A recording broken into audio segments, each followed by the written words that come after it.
begin as is customary. If everyone will please rise, we'll collectively say the Pledge of Allegiance. I pledge allegiance to the flag of the United States of America and to the republic for which it stands, one nation, under God, indivisible, with liberty and justice for all. Thank you so much. We'll do our roll call. John Spencer. Here. Derek Holmes. Here. Nika Pate. Here. Mayor Hodges is present. And BJ, did he Zoom? Okay, currently not with us, but he might Zoom. We will wait and see. I would at this time officially open the public hearing related to consideration of 2022 R8, the establishment of the TIF for the, in the EDA allocation area for the depot site. Again, the public hearing that was advertised, and it was, can someone confirm, attorneys, that it was properly advertised? It's officially open. If there's any remonstrance, now would be the time. Not hearing any remonstrance, then I will officially close the public hearing portion in consideration of 2022 R8, and we shall move on to the agenda. First up, we have our approval of our minutes. Everyone was provided a copy. I would entertain a motion to approve. I'll make that motion. I have a motion from John Spencer. I'll second it. I have a second from Nika Pate. Any questions, edits? Hearing none, all in favor say aye. Aye. Any opposed? It's unanimous. You have your claims that were presented as well. Entertain a motion to approve. Make a motion. I have a motion from Derek Holmes, Second. seconded by John Spencer. Any questions on the claims? Hearing none, all in favor say aye. Aye. Any opposed? That's unanimous. I don't see anyone signed up for public comment. Nope. All right, Jill, we have our consultant report from the legal group. Thank you. I discussed this past month, there's a property available for sale north of the former North Clark Hospital, the Optum building that's on the north side of the hospital. The broker reached out to me and let me know that was for sale in case we knew of anyone that might be interested in that. Also, we were able to close on both the Wheeler property and the Kleinert property, for the donation of those for future park property, which is great. And we have continued discussions about the fire protection at the industrial park. So I'm happy to report that HWC has received all the information they need from the companies. They're working with Indiana American to get the information they need there to be able to provide us with more detailed information about how we might be able to resolve the issues there, if there are still some issues to resolve. And then Charlestown Flats, which is the multifamily project that would be located off of Highway 3 and Pipe Street. That is still moving through the SON RDA process. That they have been awarded the $2.4 million. They are still waiting on Indiana Housing Community Development Association to award tax credits to them for the rest of that project. And that's all I have that isn't covered under the rest of the agenda items. If anyone has any questions, we'd like to answer those. Jill, I had a question. It's not on here, but I didn't know if maybe you didn't want to put it on for some reason. But so we had the ribbon cutting for 820, the solar company in the industrial park. It just slipped my mind.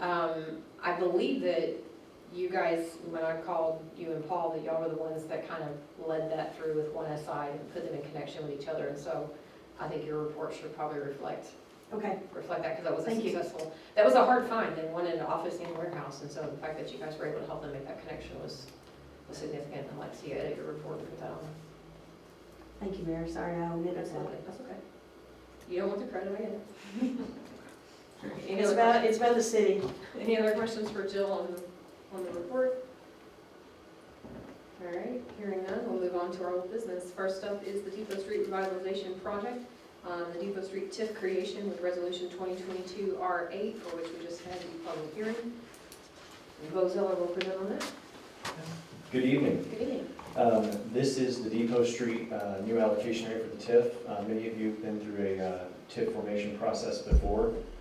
We've adopted the declaratory resolution of this body, went to the Plan Commission, got their approval. Council, I believe, approved it earlier this week, so this is the final step just to confirm and seal up on the back end after your public hearing, which you just had. the declaratory resolution to formally establish the TIF area.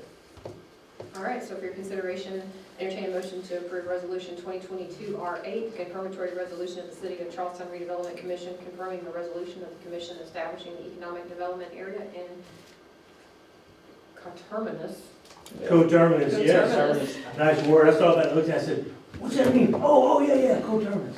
Fancy names. Allocation area, short for TIF creation. That's right. So moved. I have a motion from John Spencer. Is there a second? Second. Seconded by Derek Combs. Any questions for Bo on that? Just don't use that word again, okay? It's in statute. It's in statute. Thank you. All right, all in favor, say aye. Aye. Any opposed? That's unanimous. Thank Thank you. Thank you, Bo.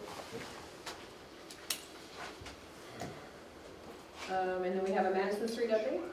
The Madison Street, if you recall, the commission engaged, too many acronyms with engineers these days, H&B, engineers to assist with the design and inspection related to the improvements that need to be made to Madison Street for the Forest Edge Depot Street project. They have, and you'll see in the claims that you just approved, that they have finished the first segment of that, which was doing the kind of surveying right away. I think they will be here next month to ask for permission to go ahead and move forward with the next step, which is the design phase. We're trying to get them in line with the project schedule for construction so that they're doing their design at the same time Denton Floyd is finalizing their design so that H&B doesn't have to go back and redesign something because it may have changed Depot Street.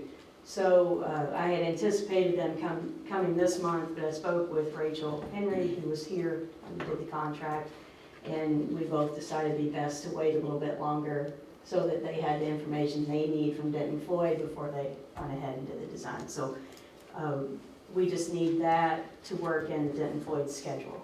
So if we don't do that next month, it's not an issue as long as we're keeping in step with Denton Floyd and we don't hold them up at the end.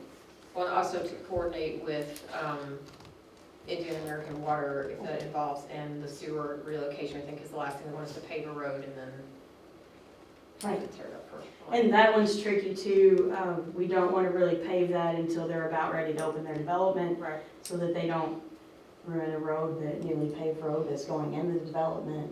We also had talked to them about making sure they have a special meeting with those few households that are directly impacted. I think it's 2 houses and 1 business. Yes, So, and I spoke with Adam Dickey, who I think was also here when they did the agreement last week, and Rachel, and told them that we need, whether it be a one-on-one meeting or we could call a special one with, not a special meeting, Redevelopment Commission, but have them sit down with them and make sure that we accommodate their needs.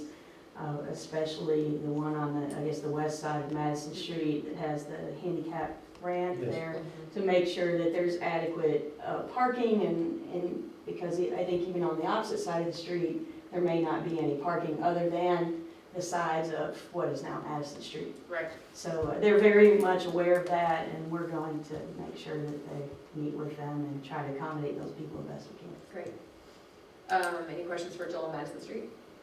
Moving on to utility relocation BOT update. I don't have much to update on this, other than that closed, BOT closed, I think it was last week, is that right, Bo, do you remember? Or maybe the week before? Week before. So I should have more information for you next month. Okay. Any questions on that one? All right, item B under old business is the Shadow Lake project, formerly DC Quality Court. We have a Shadow Lake presentation from Josh Hillman with DC Develop. All right, so for those of you that were able to make it, I think you know we had a groundbreaking on the 21st. Were you guys? Awesome. All right, I wasn't sure if everybody was there, but I brought. Oh, I did grab those. Tokens. Yeah, I would love to have one. Thank you so much. There's a shadow. Thank you. I didn't make it. I've got some already. Yeah, Benita didn't make it. All right. These guys. Oh, these. Oh, these. So I've got 2. One is Shadow Lake and one is our DC headquarters. So I wanted to make sure you all each had the And opportunity. I appreciate that because I did intend to get them and I just walked away without them. I thought, I missed that. We were kind of slow doing pictures and then handed them out. So those are from our groundbreaking, one for our Dan Christiani Legacy Complex, our headquarters building, the other specifically for Shadow Lake. So today's presentation, I'll make it as long or brief as you want. I'm not gonna spend a lot of detail unless you all want to. But the presentation we've given twice to date. Once was with the Indiana Economic Development Council or Commission about 3 weeks ago. The other time we gave to 1SI's Economic Development Group. So the presentation was tailored for that, but I felt like it was a really good one that we could give to you all. And I'll cut through some of the things like location that you all already know about that some of those groups may not have, so. Click. All right, team members, I just wanted to make sure we were clear really who was a team member. Chris Jackson, Dan Christiani, and Bill Sprigler are the owners of Blue Lit Development. That's the group that is truly developing Shadow Lake.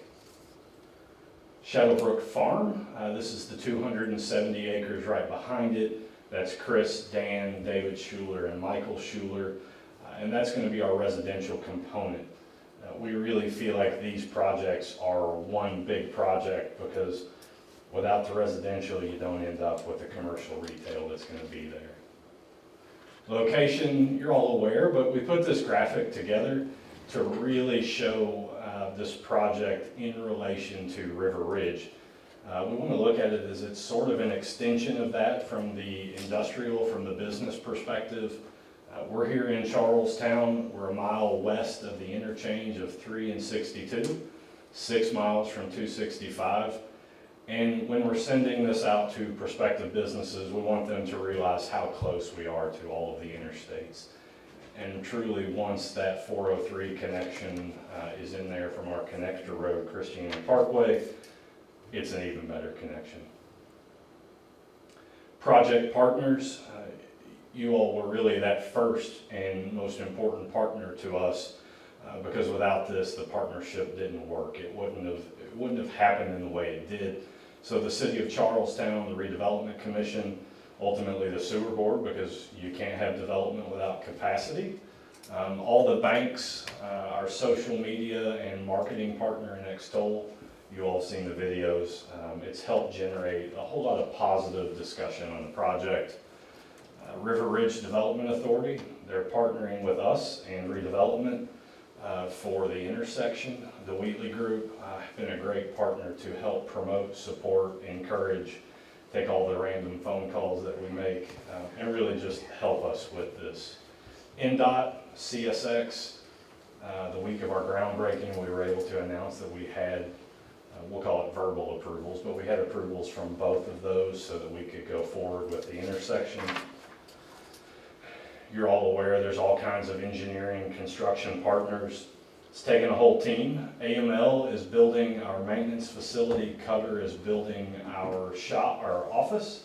Dan Christiani Excavating is going to do all of our own site work.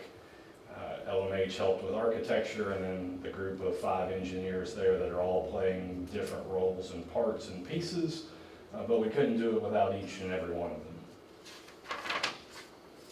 Shadow Lake Business Park, we are in an opportunity zone. We have 330 acres of total development, roughly 170 acres that's going to be industrial rail services there if we need it. The commercial, the retail, they're all there once all the other things kind of fall in place. To give you all kind of a perspective of what we're spending, and that's Dan Christiani Excavating, we're going to drop about $17 million on our headquarters. So that has nothing to do with all of the infrastructure, that has nothing to do with all of the roads and sewers and water mains. That's just our 2 buildings. 3 phases for Shadow Lake. First phase is industrial plus our office. Phase 1, so headquarters, we broke ground October 21st. Thank you to everybody that was able to be there with us and celebrate that monumentous occasion. We believe the industrial buildings will break ground in late spring or early summer of 23. Dan Christiani Legacy Complex, at our groundbreaking, we unveiled that we were going to call it the Dan Christiani Legacy Complex. And that meant a lot to us and to Dan. So I think it's a great name for the community and a great name for that structure. So we're going to house all of our companies there. 190 plus employees. Industrial, we think we're gonna have about 2 million square feet. We'll probably have a few 400,000 and 500,000 square foot buildings. We think we may end up with some 250s that get mixed in to help with grade transition, but a minimum of 4 buildings. Phase two we've looked at as kind of the transition and how we're gonna transition from the industrial to the residential that's across High Jackson. And we're looking at things like assisted living, multifamily, but things that'll help create a buffer between us and the residential there. We want to be a good partner. Aside from the assisted living and multifamily plans that we're trying to bring in, we're going to put a large vegetated berm and buffer that's going to be there to help block the industrial from the residential. Phase three is really going to go, we think, in conjunction with what's going to happen on the other side of High Jackson, and that's the commercial, the retail, it's the restaurants. It's things that want to see rooftops before they develop. We all know that Charlestown wants restaurants, they want shops. We want to bring it. We just think you're going to get what you need once we have the rooftops there to support it. So that's why we think this is one real comprehensive project. Is everything together is what makes this happen. Shadowbrook Farm, like I was referencing, 270 acres. We think we'll see some multifamily, maybe a retirement community, maybe townhomes, maybe patio homes, definitely single family. We're going to try to connect it to the industrial and business and commercial retail area with an 8-foot multipath that can help send recreation to the new park that you all own property for. Whether that park is developed by that time, we want to put a multi-use path that connects it to us and to the residential. Connectivity, I referenced earlier, this connection from 62 to 403 will be integral for the city of Charlestown, integral for our development, and integral for southern Indiana. Local traffic relief. We've been evaluating traffic internal to our site, evaluating the intersection at 62, and trying to evaluate what it looks like at 403. So over time, we think it's going to be great for the city and for us. Shadow Lake Park, this is your all's, or the city of Charlestown's. But when we're giving this presentation, we're wanting to share this with the businesses that are coming in, share it with residential as we're looking at it, and share it with the community because we think it's a key to making this really unique property. You're pulling everything together. You can live here, you can work here, and you can play here, recreate here all together. So, BOT, you're all familiar with this. This was your all's part, your support that made this project happen. We are going to start cutting in Shadow Lake and Quality Court this fall to get an alignment of them laid out, to get the road kind of set in place. But next spring, you'll really see it come together. This is just a sheet on BOTs, because not everybody that we interact with understands what the build, operate, transfer is. You all have several of them going on right now, so as we're making this presentation, we just want to share a little bit about that and its role in the project. Schedule, this shows we broke ground. It shows when we're going to break ground on industrial, when we think some of that multifamily goes into the development or assisted living, when we anticipate retail, when we anticipate some of the commercial stuff, additional groundbreakings for the industrial buildings. We don't believe they're all going to happen at once, but we think we'll see over a 4-year period of time that those buildings come in. So that's what this lays out. Shadowbrook Development Residential. We're just now getting started on the conceptual and master planning. Next year in 24, engineering, surveying, permitting, more detailed planning, spring of 24. So we think we're about 1.5 years away from breaking ground residentially, and it's 6 or 7 year build out, maybe a little longer, maybe a little quicker. It just depends on the economy.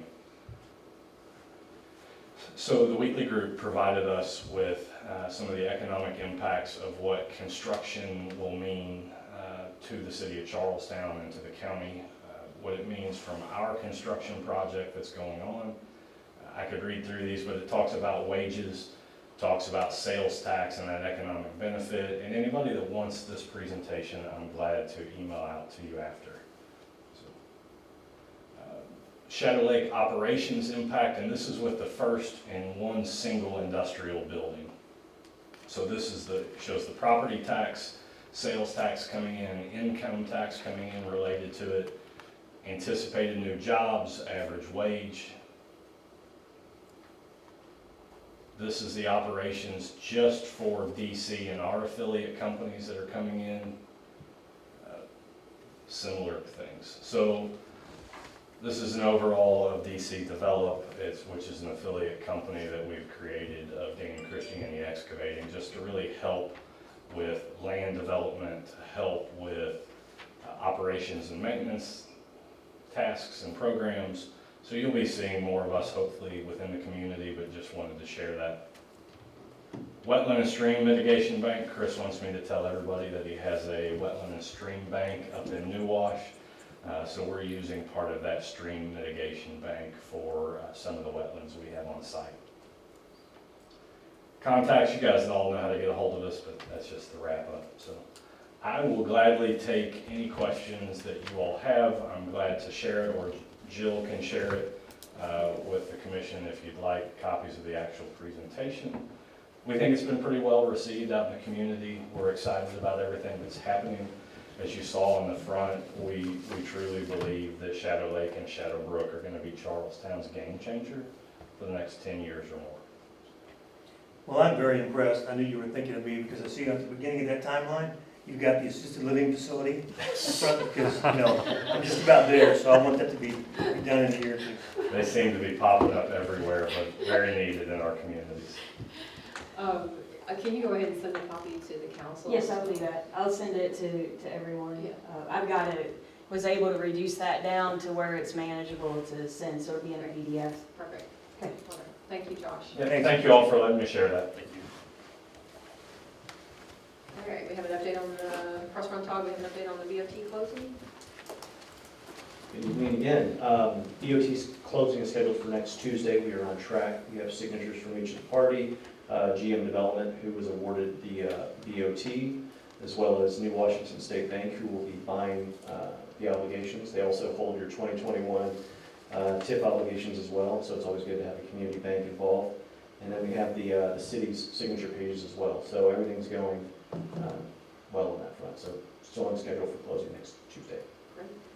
Thank you. Any questions? Good.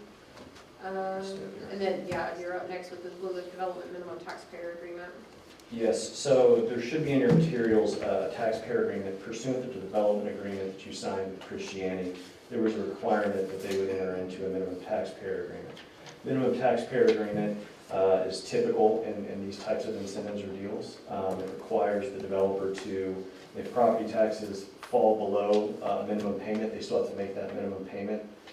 Baker Tilly provided us the numbers, who is the Cities and the Redevelopment Commission's municipal advisor. It's under review with DC right now, as is an easement agreement related to the BOT transaction. So this agreement, what we're looking for here is for this body to approve it in substantially final form, to give the president of the Redevelopment Commission the authority to execute it. I don't have that in my I didn't have it when I sent out the packet, but I'll send it out to you all. Just coterminous in the title, because if it is, I'm not voting. It's I not promise you here. it's not. Okay. Would you mind? Good. You can circulate that copy around, Yeah, I've but got I it. didn't have that when I sent those, when I sent that out. There's another. Oh, yeah. Because I was gonna say, it's even speed reading, this is gonna take you, put every minute or two. Yeah. Just to give you some of the highlights, there's a minimum semi-annual amount that they will have to pay if the property taxes are below that, starting with, I believe, July 1st, 2025, payable in 2026, I believe. And this also terminates upon I think the earlier of 10 years, or when they hit a minimum assessed valuation of $34 million for the relevant parcels, which is their phase one. Is that right, Josh? So office building, spec building. Yeah, 39, yeah, 31 million, yeah. And all of those numbers, Bo, I know the Baker answer to this, came from Baker Tilly. Correct. So they reviewed that before those numbers were put And into. this was part of the Development. agreement, was part of the Development development agreement, agreement, thanks. so it's not. The development agreement called for the minimum taxpayer agreement. Right, okay. But as we're getting closer to the closing, we thought we better have the minimum taxpayer agreement ready. Exactly.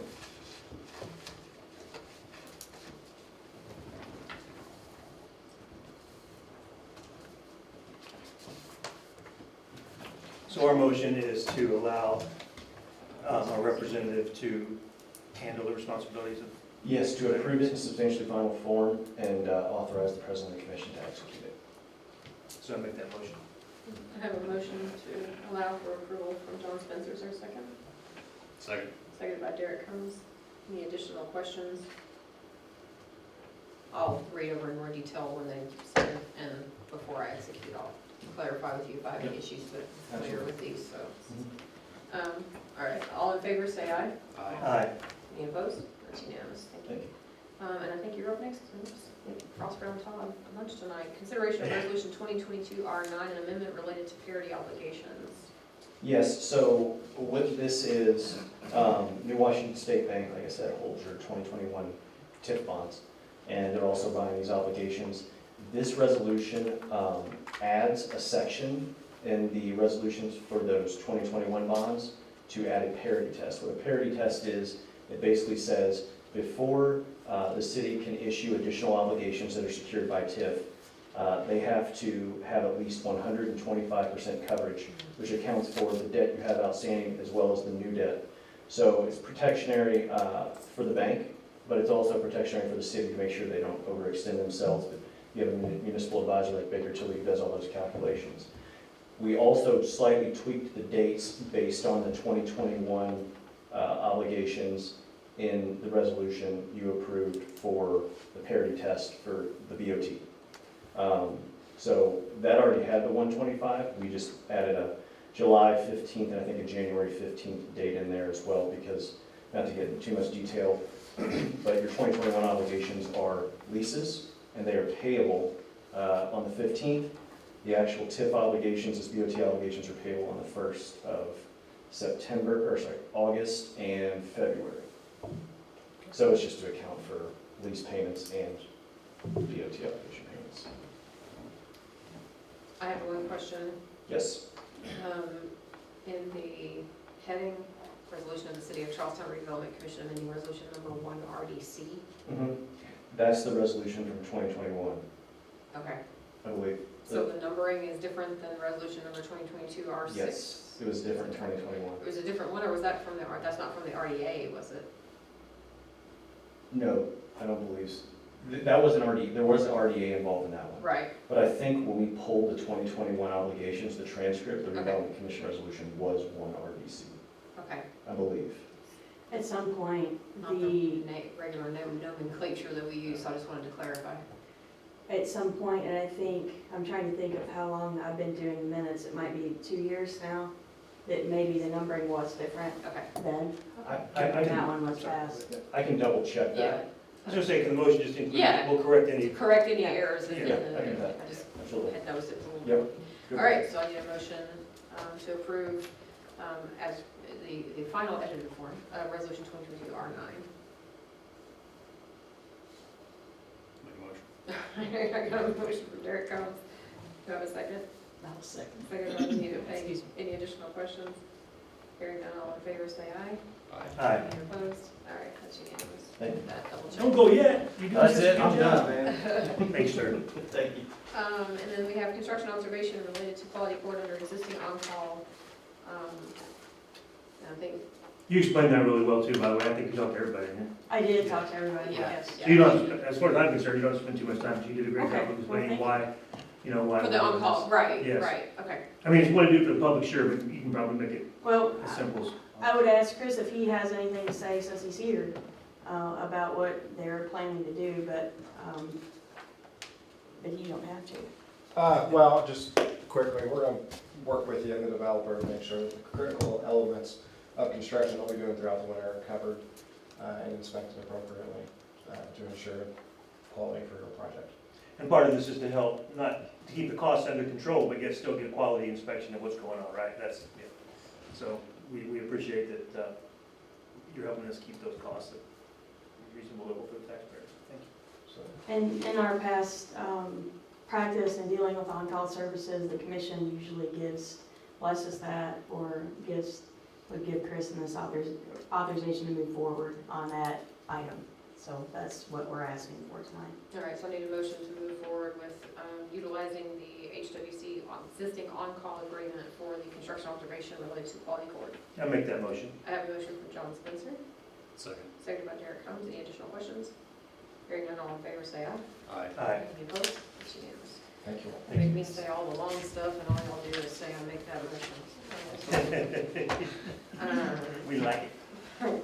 Other than that, if there's nothing else, we just have to discuss our new business, which is our upcoming meetings, which I think is set for December 6th. Is that a problem for anyone? Should be normal, it's the normal first Tuesday of the month. I see nothing else complicated about that, so that's fine. We're on schedule at 6 p.m. Is there any additional discussion that needs to occur? All right, hearing none. Make that motion. Got a motion for John Spencer, is there a second? I'll second. Second by Benita Pate, all in favor of adjournment, say aye. Aye. We are adjourned. I've got. Make sure you sign if you're supposed to sign. Sign.